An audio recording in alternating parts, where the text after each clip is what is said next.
Bom, a gente vai apresentar um trabalho sobre o Boltzmann.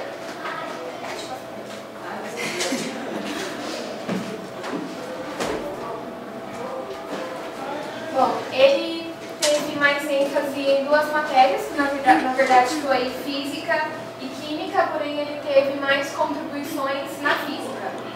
Ele foi um físico austríaco, ele nasceu em fevereiro de 1844, em Viena, e ele morreu em setembro de 1906, em Duíno, que hoje é conhecido como a Itália.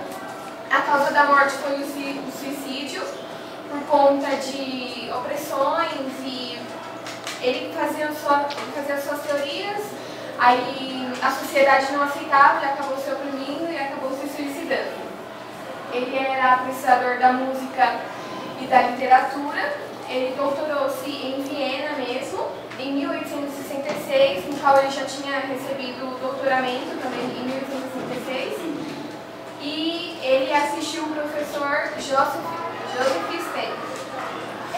Ele descreveu a entropia como uma das principais leis da natureza, revolucionando assim a física. E após lecionar física experimental, depois de 7 anos, ele começou a realmente dar aula voltando para Viena. Ele deu a aula física teórica mesmo. O seu maior oponente científico seria Wolfgang, que ele sempre procurou desmistificar os experimentos e as pesquisas do Boltzmann, e ele dizia que a real irreversibilidade dos fenômenos naturais, assim prova a existência de processos que não podem ser descritos por equações mecânicas, e com isso verídico sobre o materialismo científico está resolvendo. Ele criava várias teorias para poder desmentir o Boltzmann. E aí, com isso, ele ficou meio triste e se suicidou. Aí veio um candelabro que foi aceso para ele.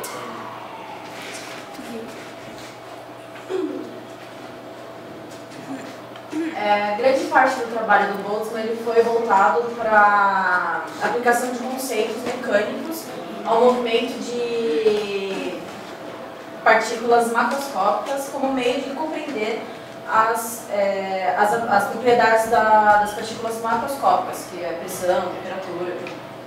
Bom, essa daí foi a primeira equação que Boltzmann criou, que seria a equação temporal pela velocidade. E essa foi uma das contribuições que ele fez para a física. Não dá para entender direito essa equação, porque... A gente vai falar um pouquinho sobre mais a vida dele. Ele foi abatido, ele tentou se suicidar, mas foi um suicídio frustrado.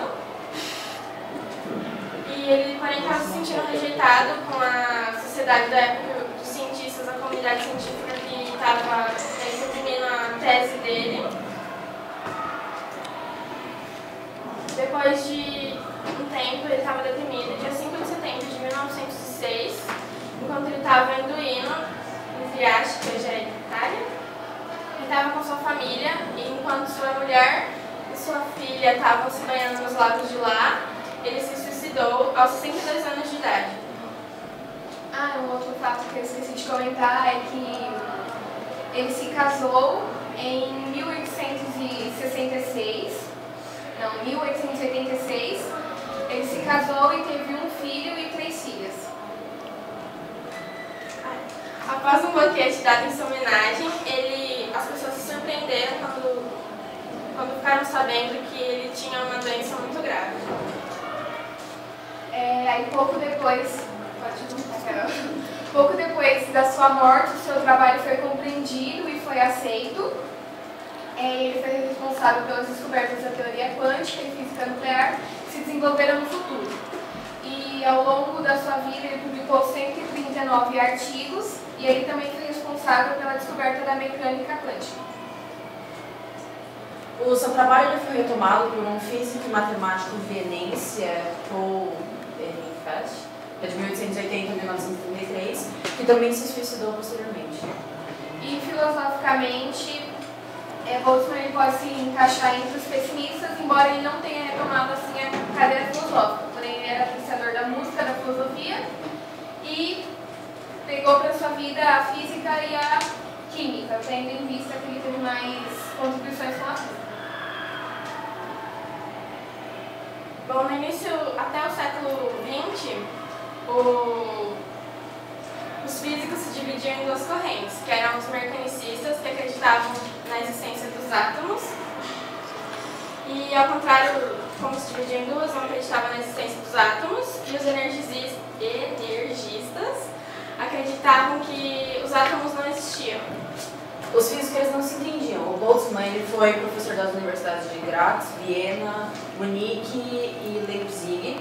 E ele foi um dos mecanicistas mais ativos, sempre tentando explicar os fenômenos macroscópicos, que é a expressão da temperatura, ao movimento constante dos átomos e das moléculas. A maioria dos físicos, eles, até mesmo seus colegas da universidade, eles não conseguiam acreditar nem aceitar que o fato dos átomos e das moléculas serem entidades reais.